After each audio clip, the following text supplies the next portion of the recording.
Good morning, dear students. Today's topic is objectives of financial management. The main and foremost objectives of financial management is to maximize the wealth of equity shareholder. The basic objective of financial management is only to maximize the wealth of equity shareholders. As we all know, equity shareholder is the owner of the company. So financial manager has to take decision for the owners. The financial manager in a company makes decisions for the owners, that is the shareholders of the firm. जो financial manager है किसी भी company का, उसे जो finance के decisions लेने होते हैं वो ऑनर्स के लिए लेने हैं. And who are the owners? Share holders of the firm. That is equity share holder is always the owner of the firm. So financial manager has to take such decisions which will ultimately prove gainful from the point of view of shareholders. Financial manager सारे decisions ऐसे लेगा जिससे ultimately केवल share holder को ही फायदा हो, और share holder को तभी बेनिफिट होगा जब उसके प्राइस, शेयर्स के प्राइस इंक्रीज हो जाएंगे मार्केट में. So financial decision which results in increase in the value of share. कोई भी फाइनेंशियल डिसीजन लिया जाए, अगर उसकी वजह से शेयर की वैल्यू इंक्रीज हो जाती है, ऐसे डिसीजन को हम बहुत एफिशिएंट डिसीजन मानते हैं. But on the other hand, अगर फाइनेंशियल डिसीजन की वजह से इक्विटी शेयर की वैल्यू में फॉल आ जाता है या कम हो जाती है उसकी value, that decision is considered as poor decision. So the main objective of maximising the wealth of equity share, हम ये चाह रहे थे कि इक्विटी शेयर होल्डर की वेल्थ मैक्सिमाइज हो, क्योंकि फाइनेंशियल मैनेजमेंट का मेन पर्पस है इक्विटी शेयर होल्डर की वेल्थ को मैक्सिमम करना.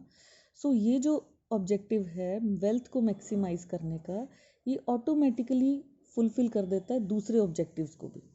Now what are the other objectives?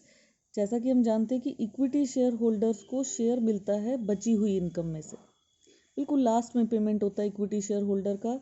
सबसे पहले सप्लायर्स का पेमेंट हो जाता है, एम्प्लॉयज़ का, लेंडर्स का, क्रेडिटर्स का, या कोई भी लीगल क्लेमेंट है कंपनी का, सबकी पेमेंट्स करने के बाद, after settling the claims of these parties, then we give the share to equity holder. Equity share holder बची हुई इनकम, रेजिडुअल इनकम में से शेयर मिलता है इक्विटी शेयर होल्डर. जब इसको लास्ट में मिल रहा है and we are talking about maximising the wealth of equity share, इसको सबसे ज़्यादा मिले, दैट मीन्स ये सारे क्रेडिटर्स जो हैं इनका पेमेंट अपने आप हो चुका है. So therefore if the share holders are gaining, अगर इक्विटी शेयर होल्डर को फ़ायदा हो रहा है, it means automatically other claimants को भी फ़ायदा हो रहा है. See this figure. अगर हम इक्विटी शेयर होल्डर की वेल्थ को मैक्सिमम कर देते हैं तो ये चार ऑब्जेक्टिव्स अपने आप ही पूरे हो जाते हैं. कौन से? इसका मतलब प्रॉफिट मैक्सिमम है, क्योंकि हम सबका पेमेंट करने के बाद इनको भी अच्छा पे कर रहे हैं. दैट मीन्स मैक्सिमम प्रॉफिट है. दैट मीन्स हमने अपने रिसोर्सेज को प्रॉपरली यूटिलाइज किया है. दैट मीन्स कंपनी की लिक्विडिटी मेंटेन्ड है, कैश का इनफ्लो आउटफ्लो अच्छा है. And meeting of financial commitments with creditors. जितना भी कंपनी का क्रेडिटर है उसकी फाइनेंशियल कमिटमेंट टाइम से पूरी हो रही है.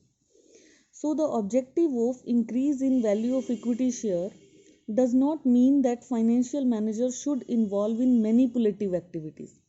अब इक्विटी शेयर की वैल्यू को बढ़ाने का मतलब ये नहीं है कि फाइनेंस मैनेजर कुछ मैनिपुलेट करे एक्टिविटीज़ को, कि प्राइस को बढ़ाना ही है किसी तरह. ये जो प्राइस बढ़ रहा है इक्विटी शेयर होल्डर का, it must come with the growth of the firm. ये जेन्युइनली बढ़ना चाहिए कि फर्म की ग्रोथ हो, फर्म्स के प्रॉफिट्स इंक्रीज हों, सारी पार्टीज सेटिस्फाइड हों जो भी कंपनी से जुड़ी हों.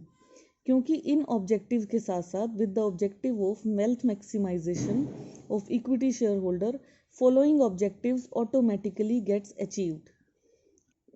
जैसा कि हमने डायग्राम में देखा कि ये चार ऑब्जेक्टिव्स अपने आप ही पूरे हो जाते हैं अगर इक्विटी शेयर होल्डर की वेल्थ इंक्रीज होती है. प्रॉफिट मैक्सिमम हो जाता है, लिक्विडिटी मेंटेन हो जाती है, प्रॉपर यूटिलाइजेशन हो रहा है फंड्स का, और फाइनेंशियल कमिटमेंट्स भी क्रेडिटर्स के साथ कंप्लीट हो रहे हैं. Thank you. Have a nice day.